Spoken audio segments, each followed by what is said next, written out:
Shalom Israel, Shalom, Shalom. It's Brother Danal and Brother Azrael here from the Hopeful Elect. First and foremost, we want to give all honor and glory to the Most High God of Abraham, Isaac, and Jacob. We do so by way of His Son, who the world ignorantly calls Jesus Christ. We recognize as an instrument of salvation for the nation. Today's video is not going to be a long one, but it's going to be a good one. It's going to be called Establishing the Law in the New Testament, right? Just because I know a lot of people get it twisted when it comes to whether or not the law is a good thing that we're supposed to be following in the New Testament. So I got a few scriptures here, man. Mainly going to be from Paul, John, and we're going to end it off with the man himself who the world and then calls Jesus Christ, right? But without further ado, let me share my screen and let's get into the principal precept, the staple precept for today's lesson, right? And if Brother Azrael, if you could read for me, that'd be awesome. Just a heads up, my computer is moving a little slow, so if there's a lag, that's why. No, you're good. Slack you.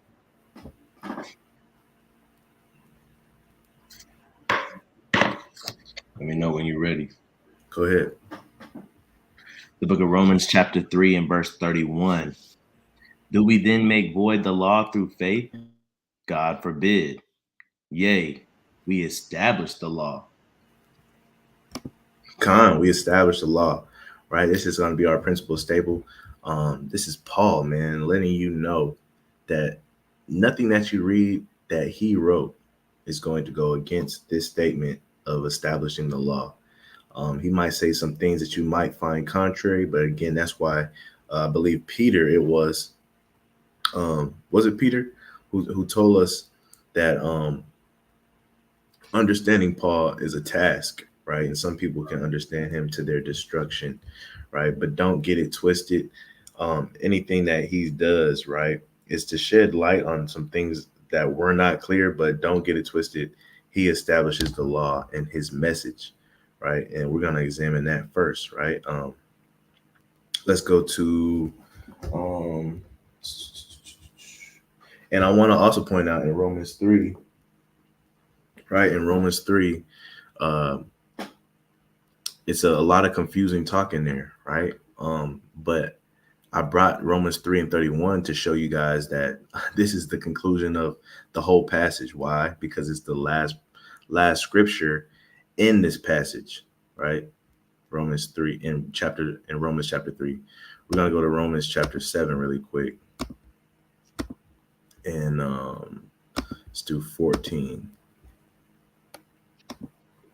Right. Go ahead and read that. Romans chapter 7 and verse 14. For we know that the law is spiritual, but I am carnal, sold under sin.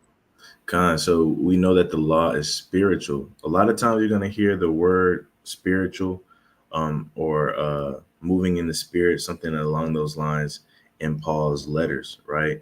And it's important to know that when he is talking about somebody being spiritual, it's one that is following the law, right? A lot of times when he's referring to it, it's not talking about following the law to the letter, right? But in the sense of following the law for vain reasons, more so following the law because your spirit recognize that doing the law it pleases God, right? And so that's what Paul is a lot of times referring to, is that by doing the things in the law, you understand that these things were commanded by our creator, and by doing them it pleases him, which makes you spiritual, right? Because God is a spirit, and the things that he's ordained is spiritual, which is the law. So if you follow those things by default, you are spiritual. But the second part of this is great too, because it says, but I am carnal, sold under sin. We know that sin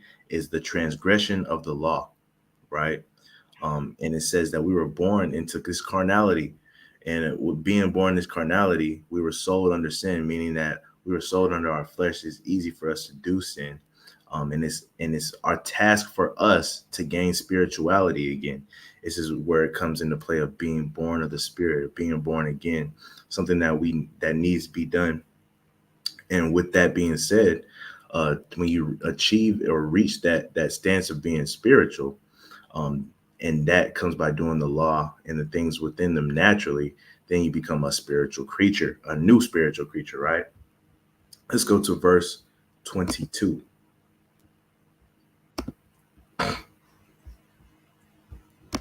More on Paul. Let's see what Paul says about the law. Go ahead. Romans 7 in chapter 22. For I delight in the law of God after the inward man. For I what? I delight in the law of God after the inward man. This is Romans 7, man, where he's talking about he delights in the law of God. It pleases himself to do the law of God. I think it might be in Romans 8 or Romans. Yeah, I think it's in Romans 8, or it might even be in Romans 7, where he talks about the things that I do. I wish I didn't do, and the things that I want to do, I do not, meaning the things that he does, which is sin, he wishes that he doesn't do it. Why? Because he delights in the law of God, and that's what he prefers to do. Right? Let's go to the verse 25, right? In the same chapter. Right? What's it saying? And again, just like Romans chapter 3 and 31, that was the last scripture in the passage, concluding the sum of it all, that we established the law. No matter what he said in that chapter, the conclusion was, yea, we established the law. And this is the last chapter in the book of Romans, chapter 7. Last verse. Verse 25. I thank God through Jesus Christ our Lord. So then with the mind I myself serve the law of God, but with the flesh the law of sin. Man. So a lot of people get it twisted, man, in Romans 7, because it's talking about so many laws in here, right? You got the law of God, and then you got the law of sin, or the law of the flesh, all being spoken about through Romans 6 and Romans 7, right? And this is the conclusion where he's talking about when it says that in earlier in Romans 7, where it says that he is dead to the law, right? It was talking about the law of sin, which we can see here in the last verse of the passage. It says with his flesh the law of sin, meaning in his carnality he was made under the law of sin. But now in his spirituality, it says, so then with the mind I myself serve the law of God. Now it's on his mind, it's on his heart to serve the law of God, right? Versus the law of sin, or the law of the flesh, which is what, again, transgressing the law, right? And again, that's the last verse in the passage, so there's nothing to be misconstrued, right? Matter of fact, let's stay in this real quick. I forgot one verse in this same chapter. Let's go to Romans 7 and 7. All right. Go ahead. Verse 7. What shall we say then? Is the law sin? God forbid. Nay, I had not known sin but by the law. For I had not known lust, except the law had said, thou shalt not covet. And I commend Paul, man, because he's letting us know, right? A lot of times Paul gives these rhetorical questions because he's begging the audience, or begging the reader to use common sense, right? It says, what shall we say then? Is law sin? He says, of course not. God forbid. He said, nay, you got to, because Paul goes on to say, because you got to remember, we don't know what sin is but by the law. And he uses a common reference, saying, for I had not known lust, except the law said, thou shalt not covet. Meaning, man, just something simple. And we do this all the time on the street, just to get people's mind around what their concept is trying to say. A lot of people's concept of saying we're free from the law is saying that we don't have to do the law anymore. The law's not good. He brings up this reference to say, you got to understand, man, the only reason why we know not to covet is because the law told us not to. And this is a good thing to do, right? And the same thing like us when we're on the street, we tell people all the time, why do you want to get rid of the law so much? The same law that tells us to honor our mother and our father, right? The same law that tells us to not sleep with each other's wives, right? These are good things to do. I think even, it's either in Romans 6, I think, where it says a man has, where it talks about, I speak to them that know the law, right? How the law has power over a man as long as he liveth, or dominion over a man as long as he liveth. Just like the law that says a woman shall not leave her husband unless she die, because she's bound to the law of her husband until he is dead. Same thing for the law of God, right? And he begs the question, like, man, just like a woman, you wouldn't dare say a woman is allowed to commit adultery, right? And it's just the simple and the common sense things to understand that the law is good, and he's not trying to say that the law is bad and is done away with. Why? Because we see, for instance, where he just said the law was spiritual, right? Right. Let's go to. There was one that I wanted to. I don't know. I want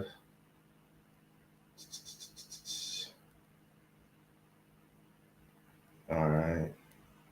So I don't have it in here, right?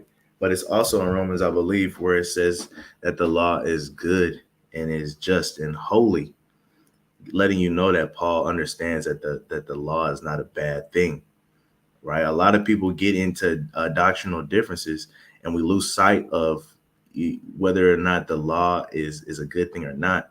You got to look at the things that's contained in the law to make that judgment. And a lot of times, Paul, he references things to jog our memory of the common sense of how these things are common sense to do. We had a conversation with a guy on the street one Shabbat, right, over the same thing, just talking about whether the law or not was good or not. I think this was with Clay. I'm not sure, right? But we told him, man, like, we don't understand why people want to get rid of the law so much, because nothing is wrong with somebody telling us to honor our mother and our father, right?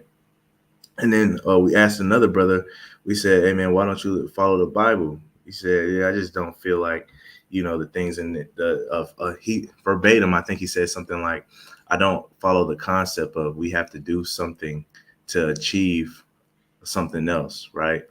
And we told him, man, the only thing that he's requiring us to do is be good people, right? And govern ourselves, thus saith the Lord. And he said he couldn't get down with that. I said, well, what are some of the things that you say um, builds a good person? And he started listing things like not stealing, not killing. He literally said not sleeping with each other's boyfriends and girlfriends and stuff like that. And as I'm listening, I begged the question. I said, man, name one thing that you said that's not in the Bible, because literally everything that you said was commanded by God, and they are in the laws of God. So before you go denying it, man, make sure you examine this thing, because a lot of these commandments are good for us, like the Bible says in Deuteronomy, right? And they're all common sense. They're just general ways for us to govern ourselves. And if you're of a Black, Hispanic, or Native American descent, man, uh, especially common to you. You know what I'm saying? It's especially common to you, the things that are found within this law, even to the dietary law. I can't tell you how many people we run into who have allergies to the things we're not even supposed to be eating in the first place, right? Yeah. And you got to understand the context of the Bible, man. It stopped at the Roman captivity. There's been other so-called quote unquote empires to rule after Rome, man. We've had 2 world wars since then, right? So there's other powers in the world, but nonetheless, man, you got to think about what was going on. Paul was talking to people that knew the law so well that they literally were boasting about it. That's how well they knew the law, right? Nowadays, when we talk to people, they don't know the law. They barely know the 10 Commandments. You ask somebody to name the 10 Commandments off the top of their head, they barely can get 3 off, right? Paul wasn't talking to the average person today. He was talking to people that actually knew the law so much that they were boasting in it. Right? You know how much you have to know something to be able to boast in it and to be proud in it? That means they were studied. They knew it inside and out. Now, were they doing it inside and out? No, they probably was being hypocrites, like it says in the Bible. But they knew it. That's who Paul's audience and Paul's the people that the humans or the people that Paul was trying to service at that time. So you got to understand when he's talking about the law, he's just trying to tell them, hey, look, it's more than that, bro. It's not about how proud you can be about knowing, right? For example, right? Men talk about sports all the time. Men talk about politics all the time. Men get into it about a lot of stuff, right? It's one thing to know something, but it's one thing to actually be something, right? And so for example, if we're talking about sports, you may not have played soccer a day in your life, but you might have studied the sport of soccer.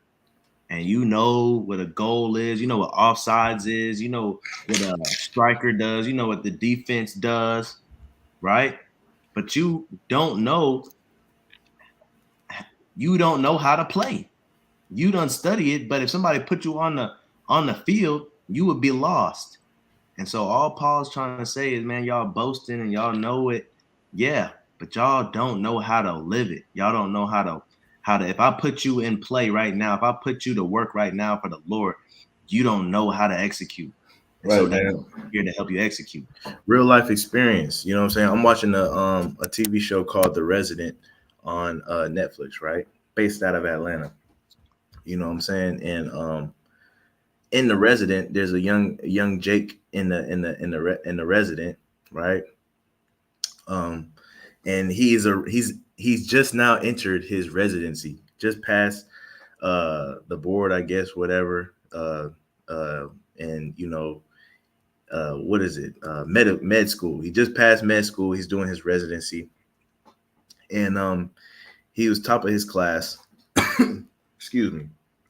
And he starts to do his rounds, starts to actually get his feet wet. And one thing people realize about him is that yes, he knows everything, but everything is about him. And there's a doctor that he's under.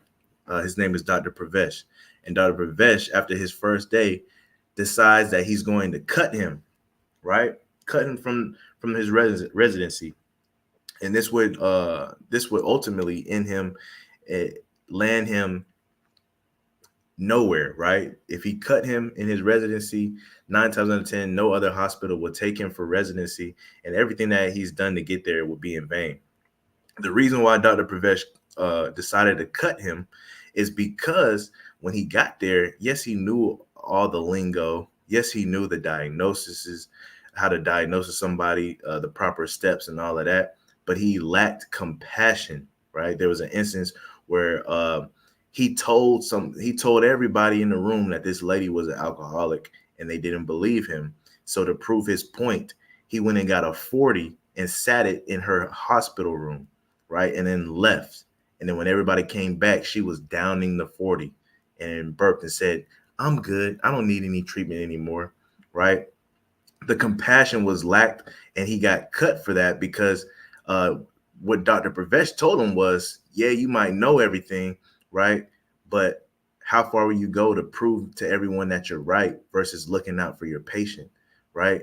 And your instance of trying to boast, right, in your teaching or in your understanding, you lack the compassion and the capacity to care for your patient, right? Just because you wanted to prove to us that she was an alcoholic, you put her life in jeopardy, right? And you added and you furthered her sin. It's the same thing that was going on in the Bible, right? Same thing that the Pharisees were doing. They went the extra mile to prove their point, and ultimately putting burdens on the people. And this was what Paul is trying to clarify, right? But if you could read Romans 6:1. The book of Romans chapter 6 and verse number 1. What shall we say then? Shall we continue in sin that grace may abound? It says, shall we continue in sin that grace may abound? Because one thing that you're going to hear when contending for the faith, when contending for the goodness of the law, is that people are going to say, man, we're not under the law anymore. We're under grace, right? And one thing about it, we agree to that. Paul agrees to that. But does that make void the law through grace? Let's see.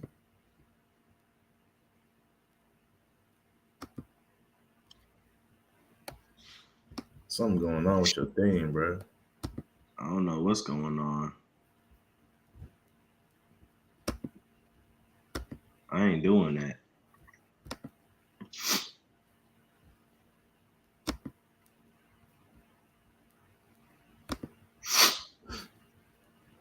Salakia.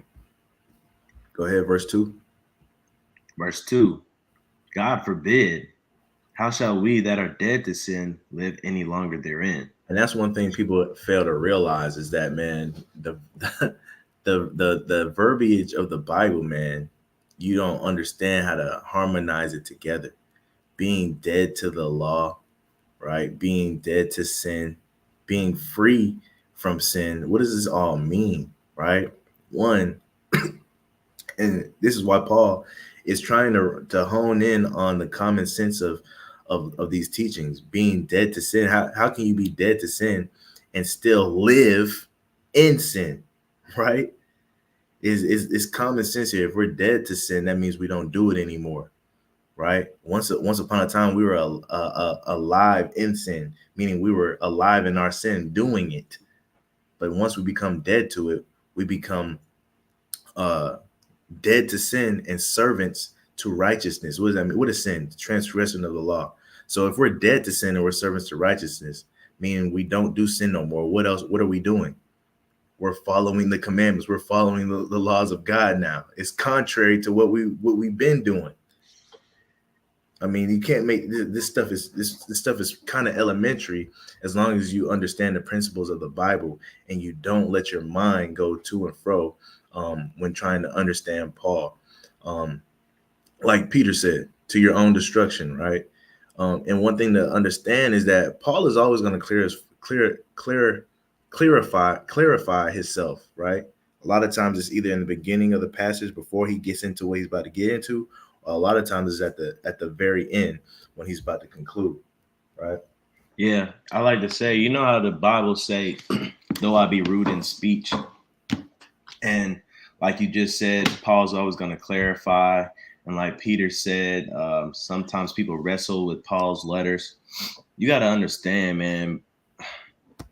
I guess the easiest way I can try to make the parallel is if you ever heard like somebody from a different country move to America and they tried to speak English to you, and they're trying to sound correct, but they keep correcting themselves in the midst of their speech, trying to find the correct word, and they're stuttering and they trying to say it, but they might say it wrong, but you know what they're trying to say, right? Or if you go to, a lot of us are going to Cancun or Punta Cana or Bora Bora, all these other places, right? A lot of it, well, Bora Bora, I think that's in the Philippines or somewhere. But you know, you say you go to a Hispanic country and you speak Spanish and your Spanish is kind of broken up. You may say the wrong thing, but they may know what you're trying to say, right?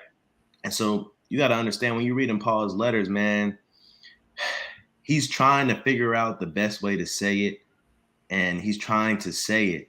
And that's why he keep kind of double talking himself, because he wants to convey what's in his mind. He just can't convey it, right? But that's why he always tries to simple it down, like the brother Denal said at the end of each of his chapters, so that you understand what he was trying to say. Come on, man. And in Romans 6, man, not only did he say it in the beginning of the chapter in verse 1 and 2, but he says a lot between 1 and verse 14. And then in verse 15, he had to remind you again, just so you didn't get it misconstrued, right? So this is verse 15. Can you read this too? Verse 15. What then? Shall we sin because we are not under the law, but under grace? God forbid. Again, he's saying the same thing. I know I said we're not under the law and we're under grace, but does that mean that we sin? He says, God forbid. So he's just letting you know, man, even though he's making these statements, don't get it twisted. We're still not in the business of transgressing the law, right? Let's go to the book of Romans chapter 3 and verse 31, and then we'll move on to John after this one, right? I think it's Romans 3 and 31. Let me check. Yep. Well, I think we already read this one. Yeah, this is our principal one. You can read it again, though. Do we make void the law through faith? God forbid. Yea, we establish the law. Again, letting us know, man, we establish the law in everything we do, right? This is our life. Let's go to 1 John 3 and 8. Yeah, what does it look like to establish the law? By your actions, man. Somebody might ask, hey, bro, why you don't eat so-and-so? Now, you can give them all the health benefits in the world, but our job is to establish the law. So give the health benefits after you tell them, hey, bro, this is what God said in the Bible. Right? Somebody may say, hey, bro, why you start growing your beard out? And you could tell them all the health benefits in the world. You know, I don't want to get razor bumps. It's not X, Y, and Z. But tell them that after you establish the law. Tell them, you know, God said not to do that. Somebody say, hey, bro, why you never finished getting your tattoo sleeve? That thing was going to be 5. Well, you can give them a stereotypical answer and dance around it, but we established the law. So go ahead and tell them the Most High God, man, in the Bible, he don't want us printing marks on our skin, right? So that's what it means to establish the law, right? To stand boldly and actually live out the law and then tell people about it. Let's get 2 from John, right? Let's go to 1 John 3 and 8, if you can read that for me. He that committed sin is of the devil. And this is New Testament love, man, right? We're going to stay in the New Testament for the sake of this video. But the brother just read, he says, he that committed sin is what? Of the devil. Sin is the transgression of the law.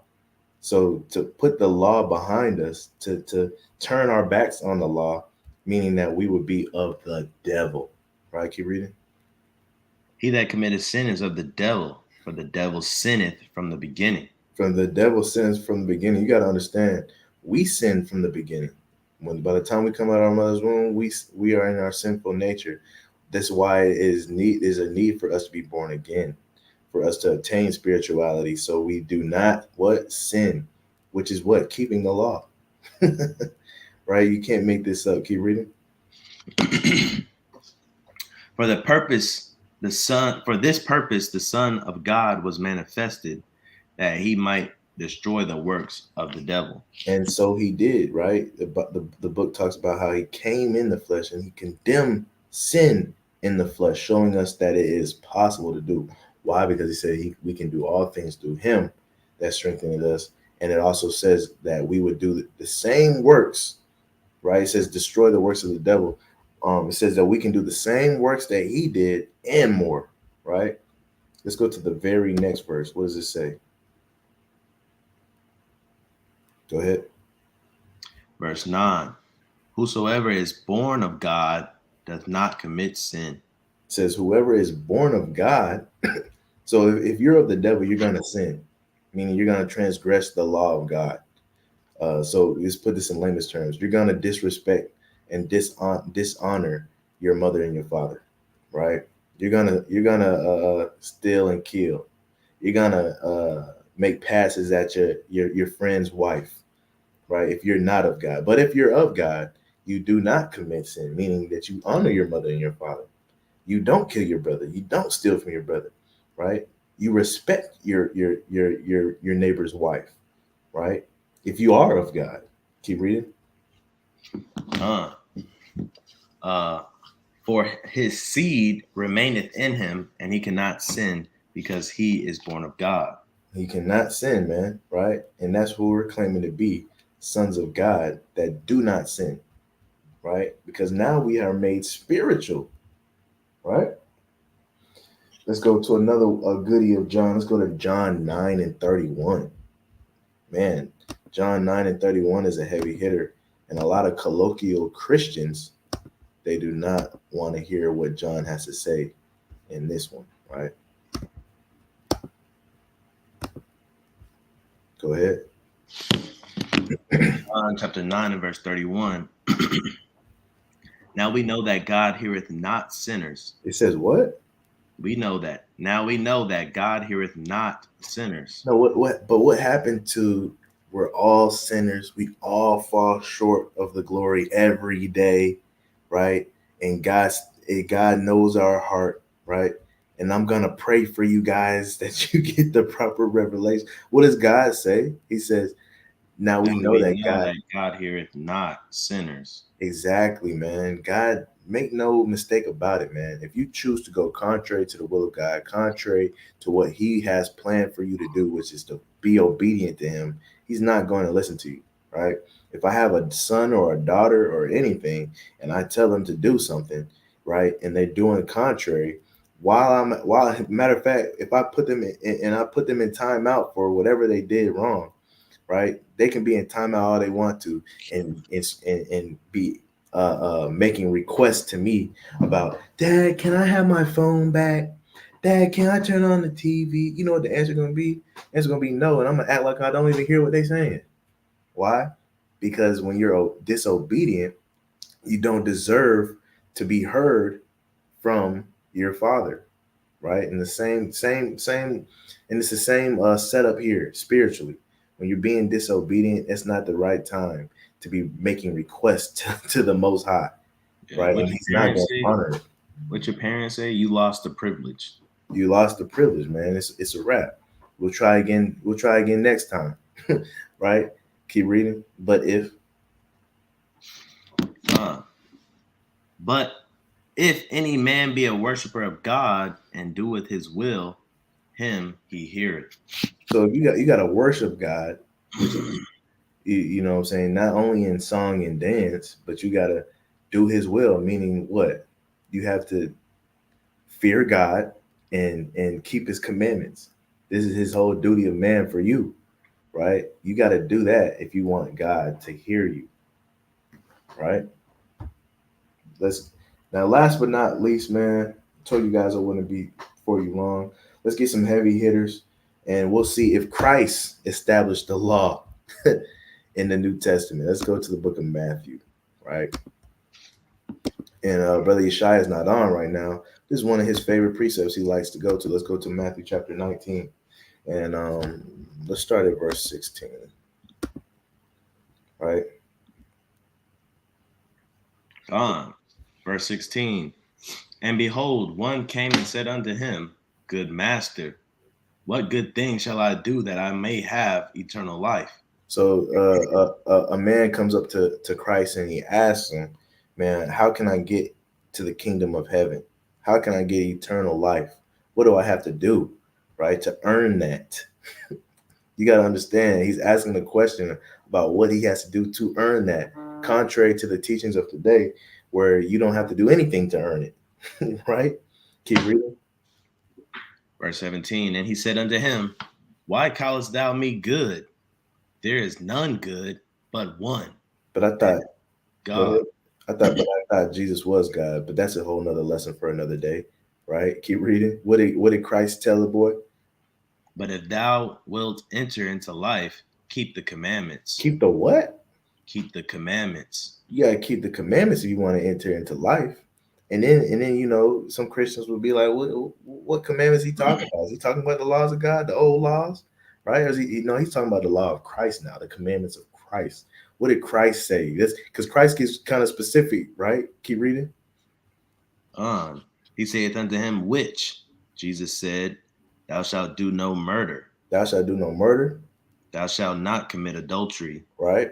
Thou shalt not steal. Right. Thou shalt not bear false witness. Right. Honor thy father and thy mother, and thou shalt love thy neighbor as thyself. So you telling me this man asked Christ in the New Testament what he's got to do to get eternal life, and he just goes to rambling a bunch of Old Testament rhetoric, right?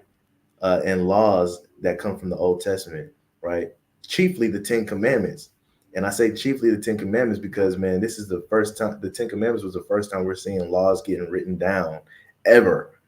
So not only is if you got ears to hear, right, and you can follow where I'm going, not only is he mentioning commandments from and laws from the Old Testament, he's mentioning the first ones. It doesn't get more older than that. Right? And he's saying if you do these things, you have a good shot of what? Entering into eternal life. Right? I mean, you can't make this up. And this is all red letter. And I'm just showing you, man, through the and there's more. It's not just the ones that we're going over through today, but I really love these, man, because they put everything in perspective, especially when Christ hones in on this stuff, right? Let's stay in the book of Matthew. I got one more for you, right? Let's go to Matthew chapter 5, right? The classic of disputation and confusion and contention, right? Let's go to Matthew 5 and 18. We'll start at verse 17, man. Just for the Christians in the back, the colloquial Christians in the back. I'm not talking about the traditional Christians. Traditional Christians are good, okay with me. But for these new day and age Christians, this is for you, right? Start at 17. Matthew 5. Somebody says, love thy neighbor is talking about everyone. Love thy neighbor is talking about everyone. Clarify your question for me, brother. I think he's trying to say in the commandment. It's cool. I want him to clarify that. Go ahead and read this, though. Starting at 17. Yeah. Think not that I am come to destroy the law or the prophets. I am not come to destroy, but to fulfill. And they'll read this and they say, man, Christ fulfilled the law. You don't got to do no more. He fulfilled the law, right? And don't even read the next two verses, right? Go ahead and read the next two verses for me. Because just like they tell us a lot, man, we got to keep everything in context. We can't cherry pick, right? So we got to read everything line upon line. Let's go to the next two verses to get more context of what Christ is trying to say. Can you read it? For verily I say unto you, till heaven and earth pass, one jot or one tittle shall in no wise pass from the law, till all be fulfilled. Till all be fulfilled, man. Where it says till heaven and earth pass, right? We see that both heaven and earth is intact. And so with that being said, it says one jot or one tittle, more so like a cross, like when somebody says cross your T's and dot your I's, right? Not one shall pass from the law till all be fulfilled. Why is he saying till all be fulfilled? Because yes, in verse 17, he says he fulfilled, right? But he hasn't fulfilled everything yet, right? He hasn't even fulfilled everything that's pertaining to him, right? He's fulfilled everything pertaining to his suffering, right? But we still see that he needs to come back, right? And to gather his sheep, right? Like the good shepherd he is, dividing the sheep from the goats. That has yet to be fulfilled. And I don't think anybody would disagree with that, right? If you keep reading, it just gets worse. It talks about those that break the commandments and those that don't, right? Yeah, the brother I was asked because me and this girl, I was asking because me and this girl, and I told her I didn't like someone, and she pulled that verse on me. And this is the verse he's talking about. Love thy neighbor is talking about everyone.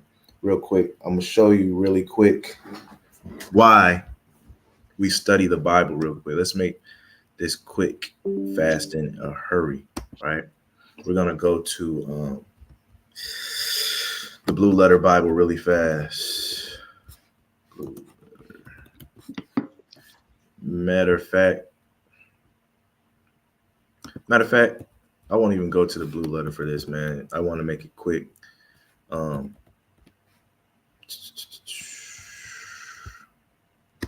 second. Let's go to Leviticus 19 and 17.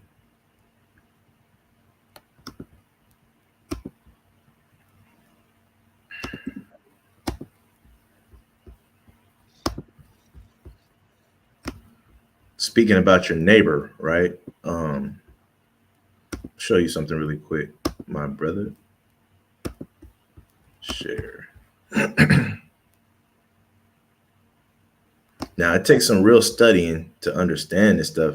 And the crazy part is, man, no Christian scholar would disagree with you on this, right? None, when it comes to context or when it just comes to the principles of the Bible in general. Let's go to Leviticus. This is Leviticus 19, and we're going to go to verse 17, right? If you could read that for me.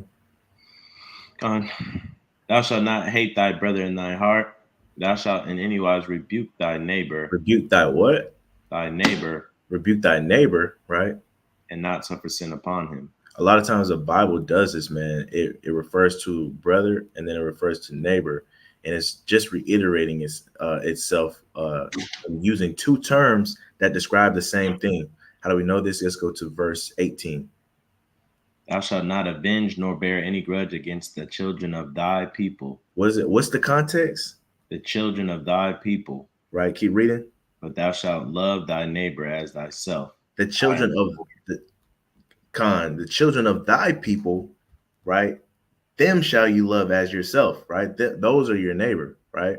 It's just not so multiple. There's multiple terms in here where it talks about your brother, your neighbor, and all this stuff. You got to understand that the Bible was written to one group of people, so it's only talking about governing themselves, right? Especially when this law was given, right? You got to understand when this law was given, especially the one that we're reading.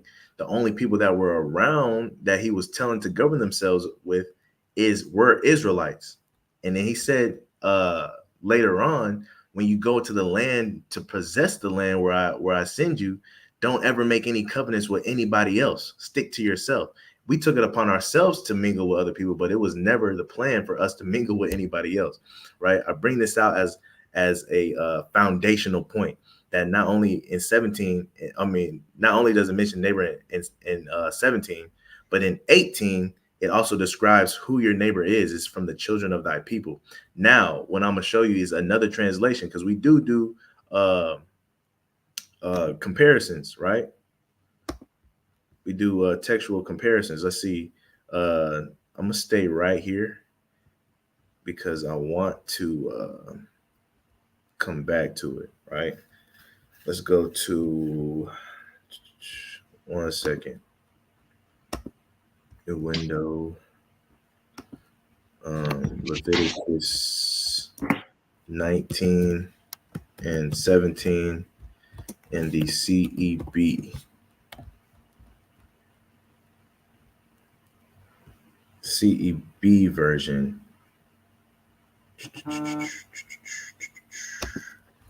There you go.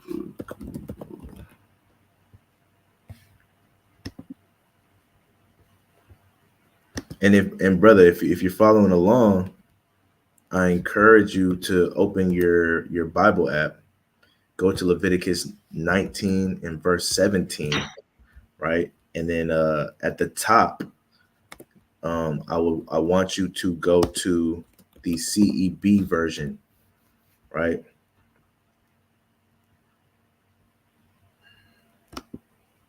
Go ahead and go to the CEB version. Matter of fact, let me see if I can show this real quick. Oh, this is perfect. This is perfect. Let me stop sharing this screen. Let me stop sharing that screen. I'm gonna share another screen. Share. Right. This is, and we do comparisons, textual comparisons or translation comparisons. And this is why, right? Because a lot of other people have this understanding. Sometimes it's hard to read the KJV, but other translations do sometimes make it clearer, right? This is Leviticus 19:17 in the Common English Bible, right? Getting a little common sense for you, right? Leviticus 19 and 17. If you could start reading 17 and 18 for me. God, you must not hate your fellow Israelite in your heart. So remember, in the King James Version, it says brethren and it says neighbor, right? Let's see what those words are in reference to in the CEB. So read that from the top one more time. You must not hate your fellow Israelite in your heart. Your what? Your fellow what? Your fellow Israelite. No, your brother. Your fellow Israelite. Your fellow Israelite. Right? Keep reading. Rebuke your fellow Israelite strongly. It says rebuke your neighbor. Your fellow Israelite. Your fellow Israelite, right? Both words where it says brother and neighbor, showing you that they mean the same thing. Also, if you go to the blue letter, that word brother and neighbor are synonymous, if I'm not mistaken, as well, in the blue letter as well. It's the same word, meaning what? Your fellow Israelite. Keep reading. So you don't become responsible for his sin. Right. So you don't not. Go ahead. I'm sorry. You must not take revenge nor hold a grudge against any of your people. Instead, any of who? Any of your people. Of your people. Right. Keep reading. Instead, you must love your neighbor as yourself. I am the Lord. And this is the conclusion of the whole thing. Instead of not doing all this, do all of this, right? Because you're commanded to love your neighbor as yourself, right? He's not going to talk about doing all this to your fellow Israelite, and then at the end say you must love your another person, somebody that's not of your people as yourself. No, this is the conclusion. That's why it's a semicolon, right? This is the conclusion of the whole matter, right? If you do all of this, you're going to be loving your neighbor as yourself, right? And your neighbor in this context is your fellow Israelite. Right. But also to the brother, you didn't really clarify who you disliked or told the girl that you didn't like. If that person that you don't like, you say you don't like, happens to be your people, I would say, brother, you got to find some love in your heart for your people. Another way we can understand neighbor is, here in America, you're liable to move into a neighborhood and be living next to an Asian, an East Indian, and an African, right? Then a Caucasian, and then, you're liable to move next to anybody, right? Your brother is Esau, right? Well, the Most High says what he says about Esau, so you're entitled to that. But just to get an idea of neighbor, like if you go to any other country, it could be South America, it could be Africa, it could be North America, whatever, right? You might start running into the Muskogee people or the Nasiento people or the Hutu people, the Tutsi people or the Ghanaians or whatever. You enter into a city and you notice all the people kind of look the same. They speak in the same language. They got the same facial features, right? And those would be neighbors, right? They're living in the same city, same town, right? And that's how the world was really populated. You would be neighbors with your own people, your brethren, your kinsfolk, right? And then if you left your city, right, you would be a stranger to that next city, right? So when the Bible's talking about love your neighbor, it's talking about your community, your tribes, your nation of people. Again, man, we have to understand what it means to love each other, right? To love each other is to apply these commandments and governing ourselves, right? So I'm going to show you something really quick, right? Last thing. I'm going to show you this and I'm going to paraphrase one. But this right here is an example in our law, right, of the difference of what it means to love our neighbor, which is our fellow Israelite, and what it means not to love or show that same exact love to other nations, right? Give me 1 second. This is Deuteronomy. Salakia. This is Deuteronomy chapter 23 and verse 19. If you could read this, right? Pay attention to this, right? This is really important. Verse 19, thou shalt not lend upon usury to thy brother, usury of money, usury of victuals, usury of anything that is lent upon usury. You might ask, what is usury? Usury is interest. So you might lend something to somebody, and a lot of people be like, all right, man, you start waiting too long to pay me back, I'm gonna put interest on it, right? And so, and especially in America, if you take out a loan, while you're paying it back, they'll oftentimes put interest on the loan. So you're paying back the loan and then some, right? It says in verse 19, you cannot put interest on something that you lend to your fellow brother, your fellow Israelite, right?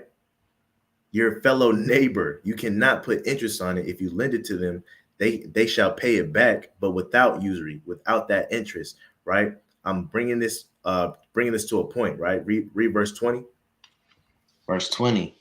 Unto a stranger thou mayest lend upon usury, but unto thy brother, unto a stranger thou mayest lend upon usury. Right. So keep reading. But unto thy brother thou shalt not lend upon usury. So unto a stranger, right, you can charge them interest, but unto your brother, your fellow Israelite, you cannot charge them interest, right? There's also laws in our book that prevent us from eating any meat that was strangled, right? But we can give that strangled meat, that defiled meat, to another nation, to a stranger, right? But we can't give it to each other, our brothers and our neighbors, right? You see that? To our fellow Israelites. This is drawing the division between loving our own people and the way we interact with other people, right? Another thing, there's another verse in our law that says if we go to possess, or we possess one another for servants and handmaids. So it says, like, if a brother or your neighbor of your fellow people is how can I put it, waxing poor, you can take them into your house and they can become your servant or your handmaid, right? Until they're back on their feet again, right? And then once they have worked for you for 7 years, you must let them go. Not only are you supposed to let them go, you're supposed to give them their own land, and you're supposed to give them I want to say a donkey as well, right? This is where 40 acres and a mule came from this principle, right? And now that's how you deal with those of your own people. But it says for the other nations, if you take them in for servants and handmaids, you can possess them forever. You don't have to let them go on that 7th year, right? So these are just drawing the line and the division of how you love your own people and how you treat people that are not of your people, of the children of thy people, right? Your brother and your neighbor, right? So that's a little bit of clarification. If you want, you got my number. I can send you those precepts as well, right? I just wanted to paraphrase those real quick. But yeah, that's how you would get into that. And you would, and again, man, with context, no Christian scholar would ever deny anything that we just brought out, right? But that to say, that was the lesson for today. You got anything? Hey, y'all live peaceably among men if it's at all possible. Con, man. That's one thing we do. If you know us, man, if you come visit us, especially downtown Macon, man. Now don't get it twisted. Our people come first, right? Our people come first, because if we don't put ourselves first, who's going to put us first? No one, right? But don't get it twisted, man. We do respect and we do live peaceably among all men, all of all nationalities, right? All of all nations, right? We do live peaceably among them. They haven't done anything to us. There's nothing to be done to them, right? On a personal level, you know what I'm saying? It goes back to Abraham, where it says, "Bless those that bless you, and curse those that curse you," right? And so, if they're showing respect to us, we'll show respect to them. But other than that, man, this has been a video on establishing the law in the New Testament. Hope you guys were edified, and we'll see you guys next time. Lord willing, we'll be on tomorrow. Giving all honor and glory to the Most High God of Abraham, Isaac, and Jacob. We do so by way of his son, who was an instrument of salvation for the nation. I'm Brother Donal. Brother Azrael. And we say Shalom.